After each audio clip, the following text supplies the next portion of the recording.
গৌৰীনগৰ আৰু কাৰিগাঁৱৰ মানুহৰ যিবিলাক ৰিলিফ কেম্পত আছে, আমি আদিবাসী সেৱা সমিতি আৰু আওপাৰ পৰা আহিছোঁ। আমি আজি যোৱাকালিও আহিছিলোঁ এই ৰিলিফ কেম্পখনত, কাৰিগাঁও ৰিলিফ কেম্পখনত। যোৱাকালি যি দৃশ্য দেখিছিলোঁ, আজি অলপ কমিছে, কিন্তু ইহঁতৰ উচিত খোৱা লোৱা পোৱা নাই। এতিয়াও ৰান্ধিবৰ কাৰণে বাচন বৰ্তন নাই, ৰান্ধিবৰ কাৰণে খৰি নাই। ৰিলিফ কেম্পত পোনপ্ৰথমতে এইবিলাক দিব লাগে, কিন্তু অসম চৰকাৰৰ হিচাপত, কোকৰাঝাৰ DC চাৰ্কেল হিচাপত আজিলৈকে অকল দালি, চাউল, নিমখ এইখিনিহে পাইছে। ৰান্ধিবৰ কাৰণে বস্তু পোৱা নাই। এইটো পোনপ্ৰথমতে মই এইটোৰ কাৰণে গৰিহণা দিছোঁ চৰকাৰক। ৰিলিফ কেম্পৰ মানুহ কোনোমতে জীয়াই আছে, ইহঁতক মানে উচিত খাদ্য দিব লাগে। কোনোবা বাহিৰৰ পৰা দিছে, এইটো নাই, চৰকাৰৰ পৰা মানে উচিত পোৱা নাই। এইটো ক'লো। আৰু এটা কথা, এইটো ল'ৰা ছোৱালীৰ কাৰণে এতিয়ালৈকে খাদ্য পোৱা নাই, এতিয়ালৈকে কৰা নাই।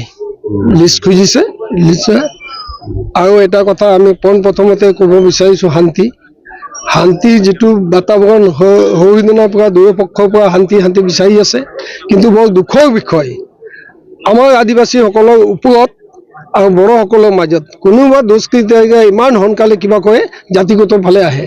আৰু এনেকুৱা দুৰ্ভাগ্যৰ বিষয় আমাৰ ইয়াত আমি দেখিছোঁ, যিমানবাৰ হৈছে এই ইলেকশ্যনৰ ওচৰে পাঁজৰে হয়।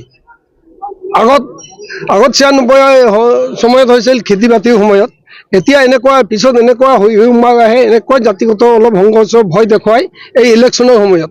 এইটো বৃহৎ দুৰ্ভাগ্যৰ বিষয়। আৰু এইখিনি এই ইলেকশ্যনৰ আগে চৰকাৰ চুপচাপ থাকে।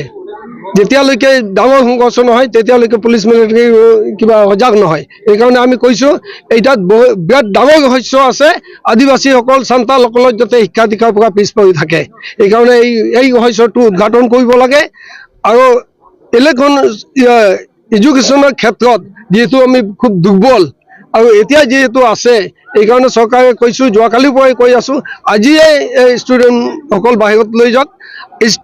ষ্টুডেণ্টৰ পৰীক্ষা দিবৰ কাৰণে যিবিলাক কাগজ পত্ৰ আছিল, এই কাগজ পত্ৰও জ্বলি গৈছে। এইটো কাৰণে শিক্ষা বিভাগৰ পৰা নিজে আহি, যিহেতু এই স্কুলৰ ঘৰৰ ল'ৰা ছোৱালী ৰিলিফত আছে, ইহঁতে ওলাব পৰা নাই, তেখেতসকলে চৰকাৰৰ পৰা আহি এইখিনি কৰিব লাগে। আৰু যিটো শান্তিৰ কথা কৈছে, সঁচাকৈ শান্তি লাগে। আৰু যিটো দুষ্কৃতিকাৰী আৰম্ভ হৈছিল, এক্সিডেণ্টৰ পৰাই আৰম্ভ হৈছিল, আমাক জাতিটোক বদনাম দিছে, আৰু ঘৰ জ্বলাইছে। এইটো বৰ দুৰ্ভাগ্যৰ বিষয়। আমাৰ আদিবাসীসকলক ঘৰৰ পৰা যিসকল নিষ্ক্ৰিয়, তেখেতসকলক জেলত আটক কৰিছে। সিহঁতক অতি সোনকালে চালি জাৰি চাই ৰিলিজ দিব লাগে। যেনেধৰণৰ সত্যনাথ টুডু, ৰবীন হেমব্ৰম, ইহঁতে সমাজৰ কাম কৰা মানুহ, কেতিয়াও দুষ্কৃতিকাৰী হ'ব নোৱাৰে।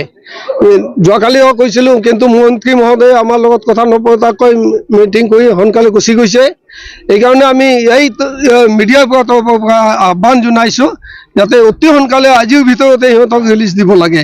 আৰু এটা ষ্টুডেণ্ট আছে, পৰীক্ষা দিব, তেখেতক আজিৰ ভিতৰত ৰিলিজ দিব লাগে। নামটো এতিয়া আমি অলপ পাহৰিলোঁ, ঠিক আছে। আৰু যিখিনি আমি আৰম্ভ কৰিছোঁ, কোকৰাঝাৰ ডিষ্ট্ৰিক্টত সঁচাকৈ আমিও খুব ৰিম'ট কণ্ট্ৰলত নিজেও থাকোঁ, পুলিচ প্ৰশাসন ঘূৰি আছে, গোটেইখিনি সঁচা ভাল পাইছোঁ। আজিলৈকে একো ইম্বাৰ হোৱা নাই। যাতে ফৰেষ্ট এৰিয়াত আৰু কেইদিনমান পুলিচ প্ৰশাসন থাকিব লাগে, কাৰণ ফৰেষ্ট এৰিয়াতে আমাৰ চান্তাল আৰু বড়োসকলৰ মাজত আৰম্ভৰ পৰাই চলি আছে, এতিয়াও চলি আছে। সেইকাৰণে ৰিজাৰ্ভ এৰিয়াত কিবা এটা ৰহস্য আছে, কাৰোবাৰ ৰহস্য আছে এইটো ক'ব নোৱাৰোঁ, কিন্তু ৰহস্য আছে। সিহঁতক মানে টোটেল প্ৰটেকশ্যন দিব লাগে।